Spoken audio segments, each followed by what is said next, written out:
একবারও কি দেখেছো ভেবে, তুমি ঘুমিয়ে থাকলে জগতের কি হবে? তুমি একজন শিক্ষার্থী, অথচ তুমি ঘুমিয়ে আসো। তোমার পড়ালেখা করতে ভাল লাগে না, ইচ্ছা করে না, এটা করতে ইচ্ছা করে, ওটা করতে ইচ্ছা করে, অথচ তোমার যেটা প্রধান এবং প্রথম কাজ সেটাই তোমার ইচ্ছা করে না। এর মানে কি?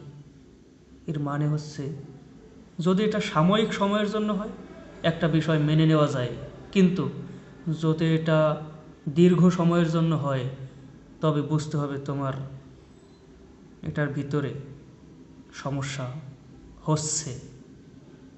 তার মানে ওখান থেকে মুক্তি পেতে তোমাকে বইয়ের প্রতি মনোযোগী হতে হবে এবং নিজেকে বোঝাতে হবে আমার যেটা প্রথম এবং প্রধান কাজ সেটা সবার আগে করতে হবে।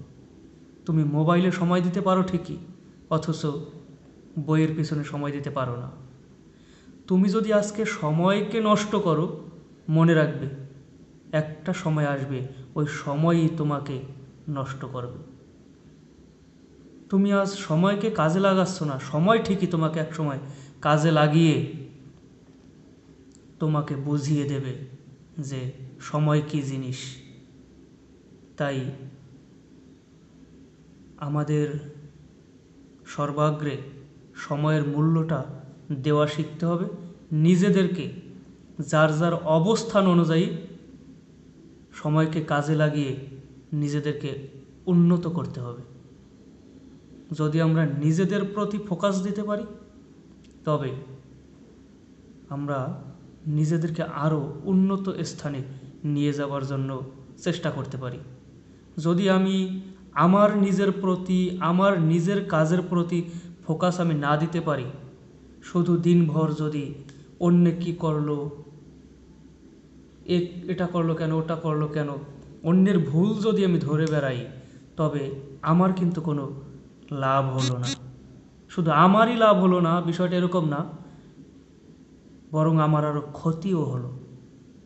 তাই আমরা নিজেদের ক্ষতি নিজেরা না করে অন্যের যাতে ভালো হয়, নিজেরও যাতে ভালো হয় সেটা করতে হবে। আর বিশেষ করে তোমরা যারা শিক্ষার্থী আছো, যাদের পড়ালেখা করতে ইচ্ছা করে না, ভাল লাগে না, মন চাচ্ছে না, মন বসে না পড়ার টেবিলে, এই রকম টাইপের যদি কেউ থেকে থাকো, তবে তোমাদেরকে একটা কথা বলি,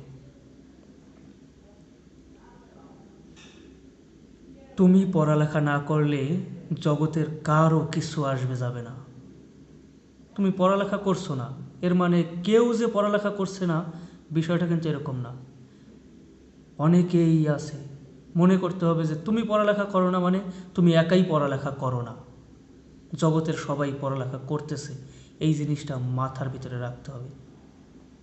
আর তুমি পড়ালেখা করতেছো মানে তোমার থেকেও আরও অনেক বেশি পড়ালেখা করতেছে অসংখ্য শিক্ষার্থী, এটাও মাথার ভিতরে রাখতে হবে।